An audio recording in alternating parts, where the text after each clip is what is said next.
You just recently signed a new record deal. We've just signed to an Italian company, and we're working next week with Gareth Young, he's done some stuff with Appleton and Sugar Babes, and I think he's done some stuff with Kylie. He's just done some stuff with Kylie, and he's just been doing some stuff with Ronan Keating.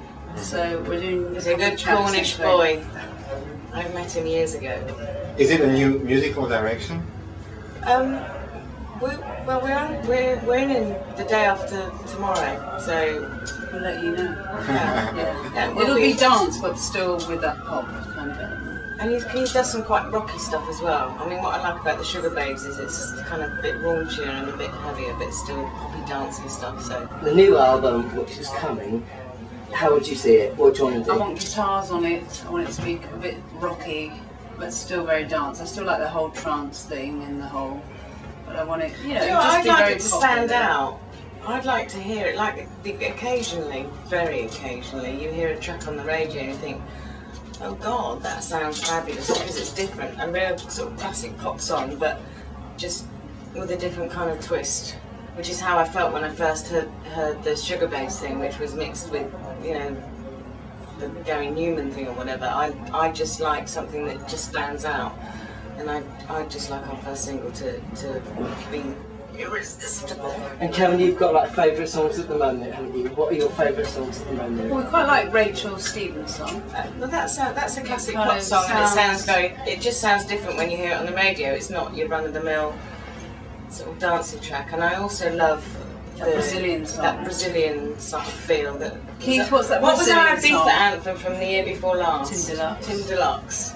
That kind of way you get the Brazilian drums and a bit of, there's that, what's it called, Shake It, something or other, what's the girl who can't dance? Shake It.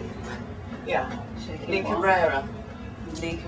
I just love the fact that it's a poppy song, but you've got those really we have a song hefty we're working with German. And we have a song which we might sort of put those sorts of drums on, but... We know, Sarah, you like people, you like rap artists?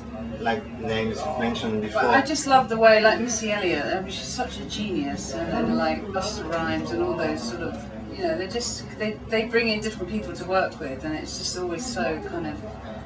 I think it's good to work with other people. We've never ever done that really, so that would be quite interesting if we sort of start with someone from that field, because all Americans, they all know us. Yeah. And it would almost be kind of like novel to kind of do something with us, I think. So we'll wait till we get to that point and then see who might be interested. Beyonce.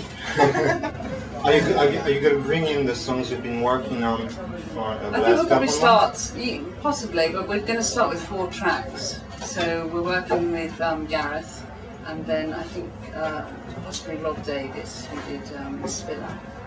You're going to be co-writing? Well, hopefully that's kind of been. Well, to be honest, we'll be writing on sort of, in a couple of days with Gareth. But if someone presented us with a drop-dead fantastic song, we'd do it. That we don't have to write. It's just when people play songs, you just sort of think, well, I could write that. It's nothing special. So I think sometimes the personal touch, what we want to do, works. I mean, it always has done in the past. Do you have any release plan? Well, we're talking about February for a single, but we'll see what happens next week. I mean, those sort of things always go back, but it's very positive. What's the next gig? Well, I think once we've got like tracks together, it would be good to get a whole new show. Obviously, you have to keep sort of the elements of the old stuff, but it would be good because as much as I like doing sort of the 80s kind of thing, though I would never go on those 80s tours. Obviously fans want to hear those songs, but it would be more exciting and inspirational for us if we could do new stuff. So obviously that's going to happen. So. Would you consider giving out to the fans through the website, for example, a song that's not going to be released, like one of the songs you did with Ian? Yes, of course. We've just been talking with Jeremy. I've just been talking with Jeremy about the fact that when we've got a few songs together, how fabulous it would be to sort of put them on the website or allow you know, to put them up first so people can tell you what they think and sort of pick the single or. But that's apparently you know, what sort people of- do nowadays, Yeah. don't they? I mean, I had no idea that's what happened. Yeah. Can I ask one last question? Actually, no. So Yes, it'll be on please. your website first. What would you do if you were in my shoes, washing all my laundry and riding on the bus? I'd never go back to those days. I've got Mrs. B. Who's Mrs. B? She does my laundry. Sarah, have you got a Mrs. B, or do you do your own laundry and ride it on the Yeah, bus? I've got someone called Keith Cox who does my laundry. He's so good with an iron, isn't he? Yeah, isn't it? At the top.